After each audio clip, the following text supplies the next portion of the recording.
అందరికీ నమస్కారం. నేను రమ. ఈ రోజు మనతో ఉన్నారు ప్రముఖ ఆధ్యాత్మికవేత్త తంత్ర జ్యోతిష్యులు చింతా రుక్మాంగదరావు గారు ఉన్నారు. మాట్లాడదాం. నమస్తే సార్. మాతృదేవోభవ, పితృదేవోభవ, ఆచార్య దేవోభవ. ఓం నమో మాందేశ్వరాయ నమః. అందరూ బాగుండాలి, అందరూ మంచిగా.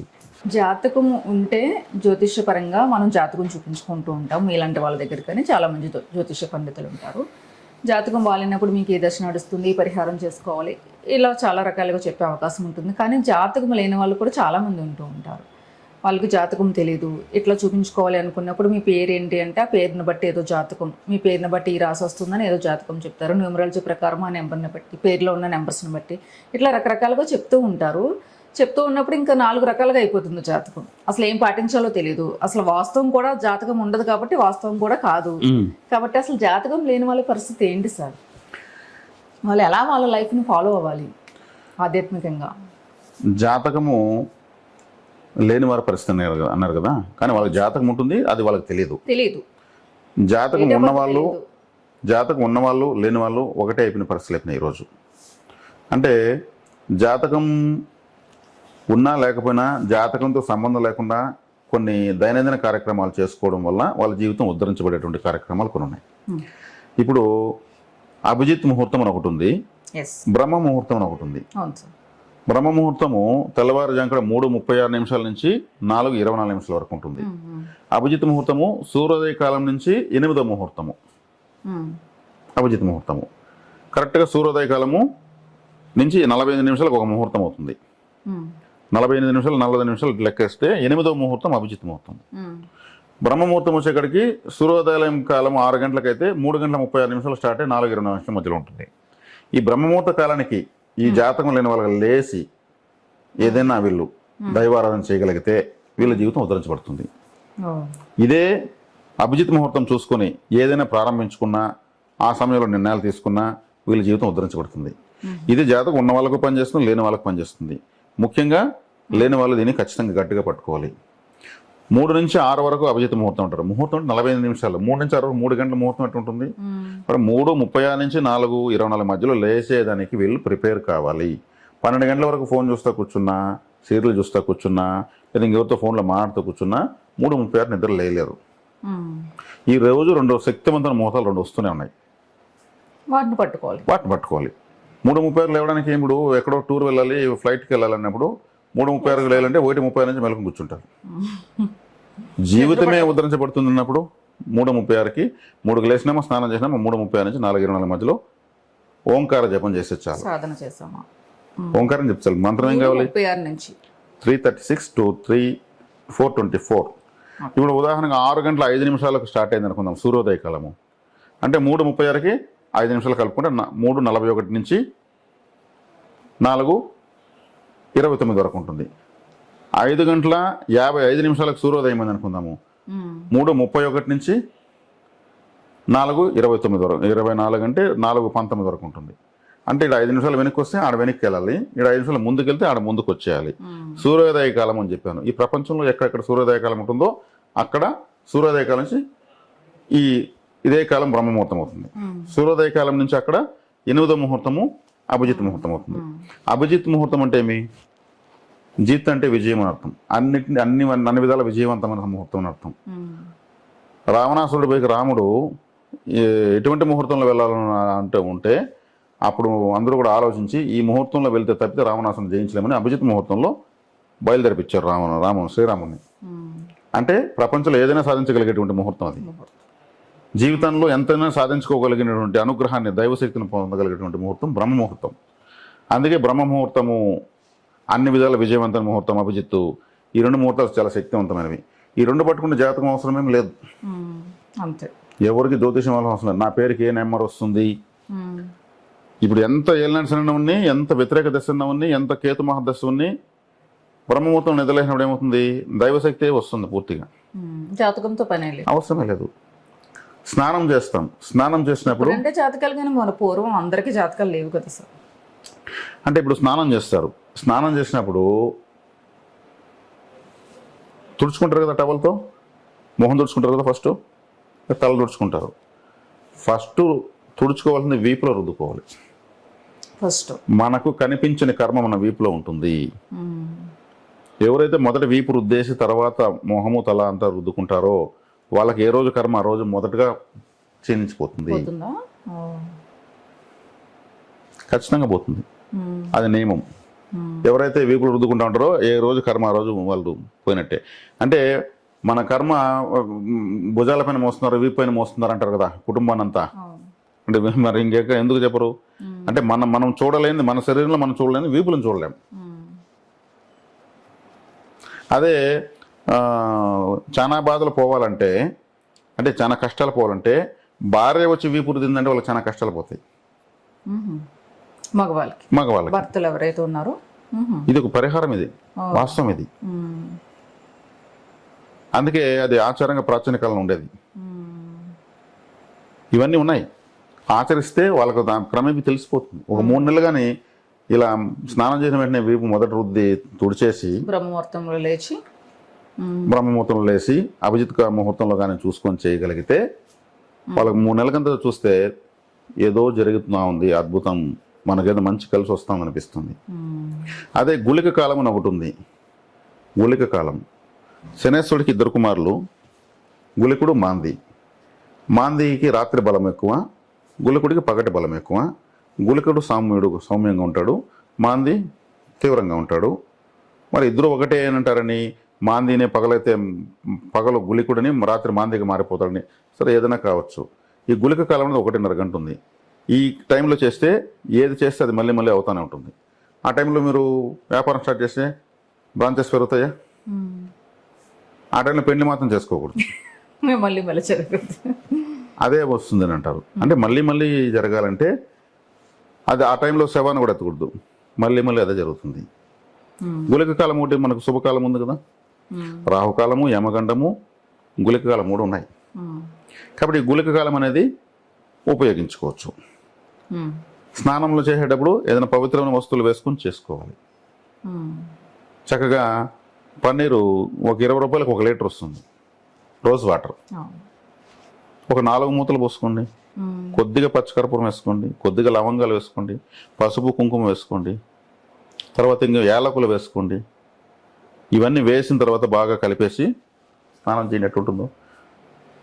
చెప్పాలంటే అదృష్టం అటువంటి స్నానం చేయాలంటే. ఆ యాలకులు కొద్దిసేపు నానిపోతాయి, అలా నలిపామంటే ఆ గింజలు మొత్తం వాటర్ అంతా వస్తాయి.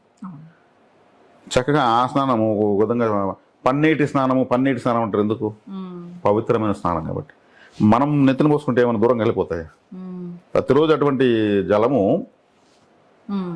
మీద పడతా ఉంటే మనం బయట వెళ్తున్న ప్రమాదాలు వస్తాయి. అసలు ఎంత షార్ప్గా ఉంటామంటే ఇంకా అది చెప్పలేని ఆనందం. సంతోషం అంటే మనదేనేమో, మనంత సంతోషంగా ఈ ప్రపంచంలో ఎవరు లేరు, మనంత ఆరోగ్యంగా ఇంకెవరు లేరు అనే ఆనందం మనకు నిజంగా వస్తుంది. అది అనుభవిస్తే తెలుస్తుంది.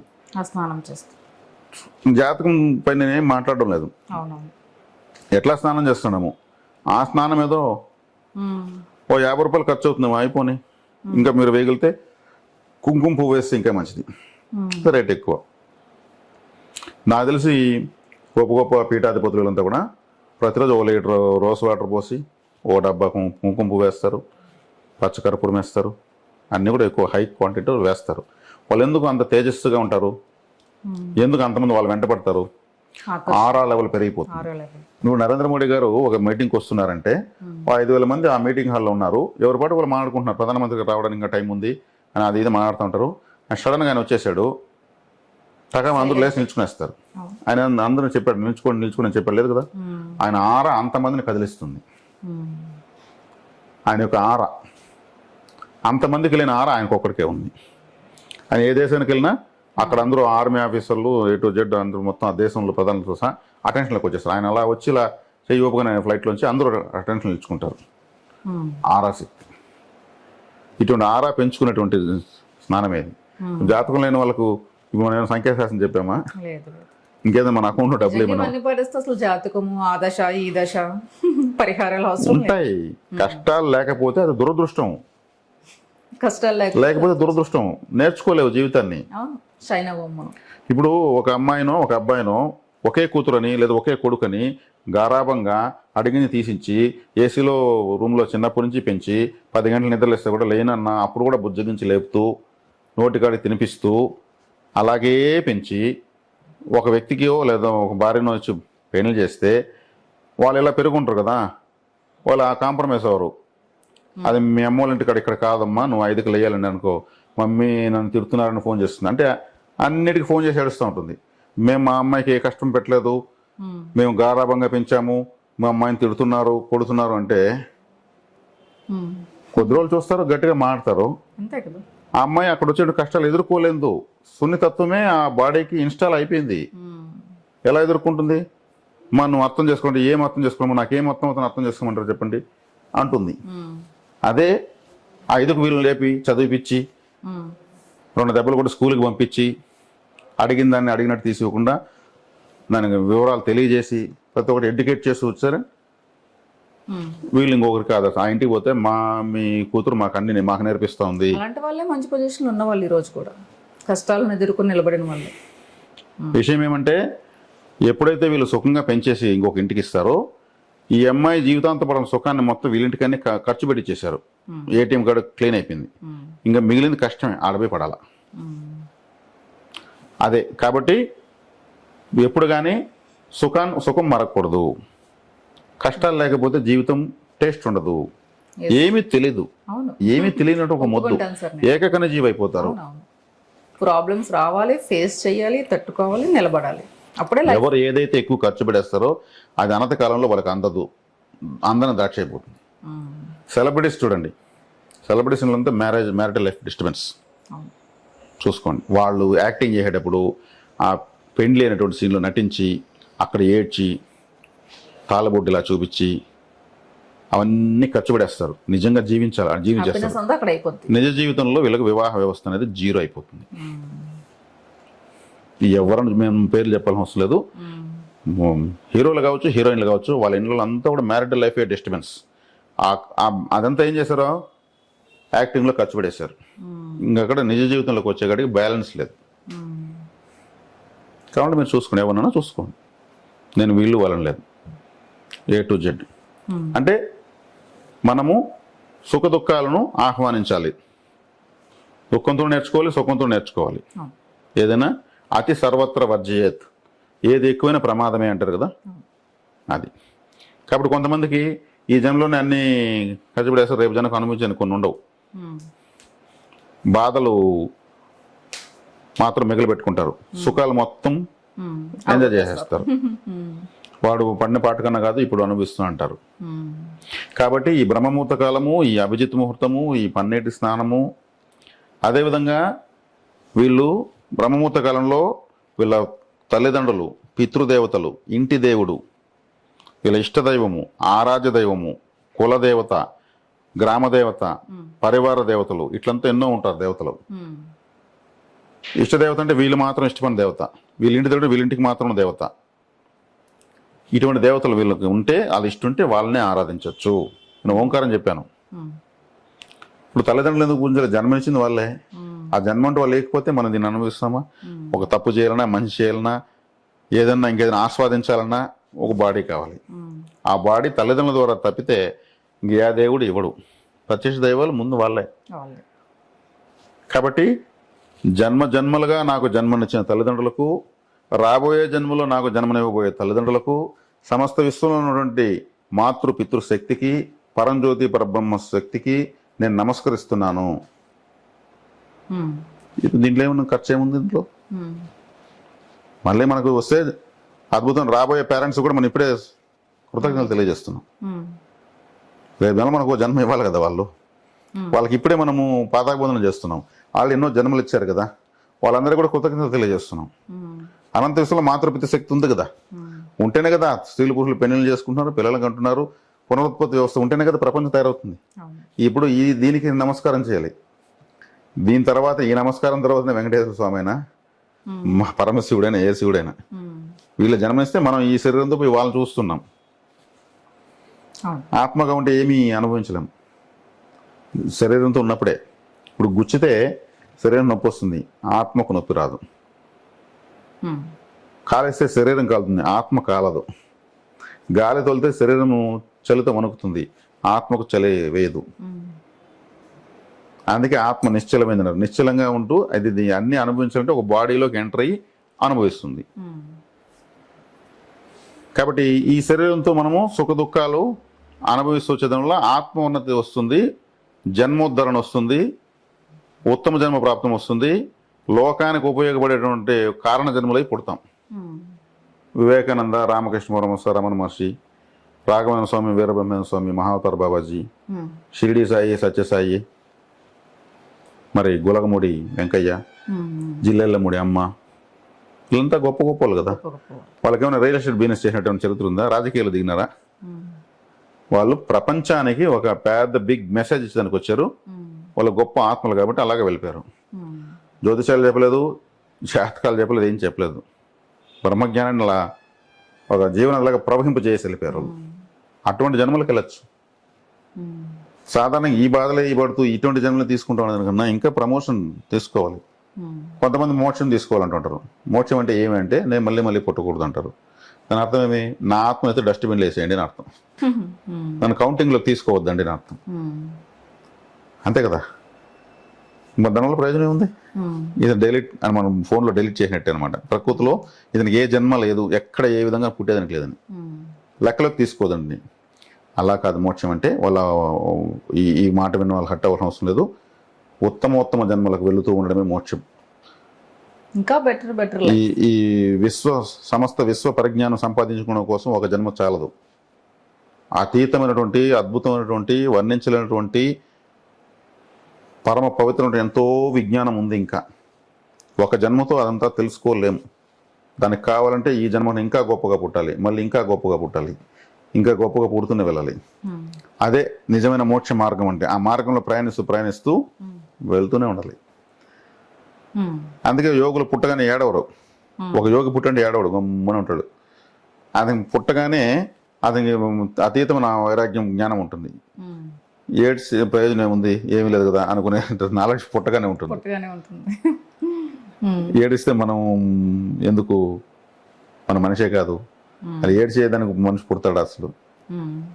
అందుకే యోగులు పుట్టగానే సైలెంట్ కూడా వాడిని గిల్లి ఏడిపిస్తారు కావాలని. ఏడవలేదంటే ఇంకేదన్నా అంగవైకల్యమో మానసిక వైకల్యం ఉందేమో అని నీళ్ళు మొహాన కొడతారు, చిల్లుని ఎగిరిపడేట్టుగా. కాబట్టి ఉత్తమ జన్మలు అలా ఉంటాయి. పుట్టగానే వాళ్ళు పదరరు. కాబట్టి ఈ బ్రహ్మముహూర్త కాలము, మన అభిజిత్ ముహూర్తము, ఈ మాతృపితృ ఆరాధన, ఇష్టదేవత ఆరాధన, ప్రకృతిని దగ్గరగా అయిపోవడము, స్నానం చేసేటప్పుడు ఉన్నటువంటి కనీస నియమాలు, అటువంటి ఏమవుతుంది చక్కగా శుభ్రమై ఎప్పుడు అద్భుతమైనటువంటి మామూలు ఆర్డినరీ వాటర్తో స్నానం చేసే ఉందండి. మన ఆరా పెంచుకోవడానికి ఒక 50 రూపాయలు ఖర్చు పెట్టలేము స్నానంలో. చక్కగా నేను పసుపు కుంకుమంతా కలిపితే చూస్తే ఆ రంగు 2 కళ్ళు చాలా అంత అద్భుతంగా, అంత మంగళకరమైన స్నానం ఉంటుంది. జీవితాంతం అటువంటి స్నానం చేసేట్టు ఉంటుంది. ప్రతి ఒక్కరికి అదృష్టం ఉంది. పిజ్జాలో, బర్గర్లకు వాటికి పెట్టే డబ్బులు అనవసరం కడుపులో పంపించారు. రబ్బర్ లాగా ఉంటాయి, సాగుతుంటాయి. కడుపులో ఎట్లా డైజెషన్ చేయాలో జీర్ణాశయానికి అర్థం కదా. ఇట్టాడు మంది నా దగ్గర పంపిస్తే నేను ఏం చేస్తా బాబు అని కడుపు నోరు కొట్టుకుంటా ఉంటుంది. ఇది వినరు, ఆ కడుపు చెప్పేటువంటి ఘోష వినరు. తినింది కానీ వేస్తారు. అద్భుతమైనటువంటి ఒక శక్తివంతమైన దైవికమైనటువంటి జలంగా మార్చి దాంతో స్నానం చేసేలా ఉంటుంది. నేను చక్కగా చేస్తున్నా, మా పిల్లలు అదే ఇష్టపడుతున్నారు. అది నేను చెప్పాల్సిన వాళ్ళు ఆటోమేటిక్ పట్టుకుంటారు. డాడీ నేను కూడా స్నానం చేస్తాను, చేసుకుని అన్ని బాత్రూంలో పెట్టేస్తుంటాము. అన్నీ దొరుకుతాయి. ఎక్కడ పోతుంది, ఎంత అయిపోతుంది. ఆటోమేటిక్గా ఒక ఆహ్లాదకరమైన స్వచ్ఛమైనటువంటి విధంగా తయారవుతుంది ఇల్లు కూడా. కాబట్టి ఈ జాతకాలు లేని వాళ్ళు ఈజీగా ఈ మార్గాన్ని పట్టుకోవచ్చు. నిజంగా ఇప్పుడు మీరు చెప్పిన మార్గాన్ని పెట్టుకుంటే అసలు ఏం అవసరం లేదండి. అసలు మన నెక్స్ట్ లెవెల్లో ఉంటుంది లైఫ్ ఇవన్నీ పాటిస్తే. వాళ్ళ 6 సెన్స్ వాళ్ళు పనిచేస్తుంది. పనిచేస్తే ఇంకా అంతకంటే ఇంకేం కావాలి సార్? మనకి ఏదైనా ప్రాబ్లం ఉన్నా ఫేస్ చేయగలం కదా, దాన్ని చాలా బాగా చెప్పారు. ఎదుర్కోవచ్చు, ఆ శక్తి వచ్చేస్తుంది. అంతే కదా. కాబట్టి మనం ఇంటర్నల్ గా ఏం తీసుకుంటున్నాము, ఎక్స్టర్నల్ గా ఏం తీసుకుంటున్నాము అనేది మనం కనీస అవగాహన కలిగి ఉన్నామంటే ఇంటర్నల్ గా తీసుకున్నదాన్ని ఐడియల్ గా తీసుకుంటాం. ఎక్స్టర్నల్ గా చేస్తున్నటువంటి స్నానపానాలు, వస్త్రధారణ కావచ్చు, ఇంత కూడా మనకు ఒక డిగ్నిఫైడ్ గా మనం తీసుకోవచ్చు. కాబట్టి సమాజంతో పోటీ పడాల్సిన అవసరం లేదు. సమాజంలో భిన్నంగా, అందరిలో నేను ఒకటి కాదు, అందరికన్నా భిన్నంగా నేను ఉంటాను అనే విధంగా ఆలోచించగలిగితే ప్రతి ఒక్కదాన్ని ప్రత్యేకంగా తీసుకుని ముందుకెళ్ళచ్చు. ప్రకృతి కూడా సహకరిస్తుంది, దాని ఎటువంటి సందేహం లేదు. జాతకం లేని వాళ్ళందరికీ చక్కగా ఈ వీడియో బాగా ఎప్పటికప్పుడు ఏ రోజుకి ఆ రోజు అవసరమే లేదు లేదు అని ఫీల్ అవ్వాల్సి కానీ ఉన్న వాళ్ళు లేని వాళ్ళు కూడా ఈ పాటించాలి. వెంటనే మొదట ఈపు రుద్దడం చాలా మంచిది. అది ముందు మన వ్యతిరేక కర్మ అనేది వీపులో ఉంటుంది కాబట్టి వెన్నెముక ఎలా అయితే ఒక ఇంటికి ఇలా ఉంటుందో ఆ కొయ్యలను ఇలా ఉండేవి ఒకప్పుడు. ఆ ఒక్క కొయ్యి విరిగిందంటే ఇల్లు మొత్తం పడిపోతుంది. మన వెన్నెముక కూడా అలాగే ఉంటుంది. వెన్నెముక అనుకుని మన కర్మలు ఉంటాయని ఓకే సార్, చక్కగా ఆచరించుకోవచ్చు. మంచి మంచి టిప్స్ చెప్పారు నిజంగా. ఈ రోజు డైలీ చేసుకున్న టిప్స్ ఇవన్నీ చక్కగా చెప్పారు. నమస్తే సార్. ధన్యవాదాలు.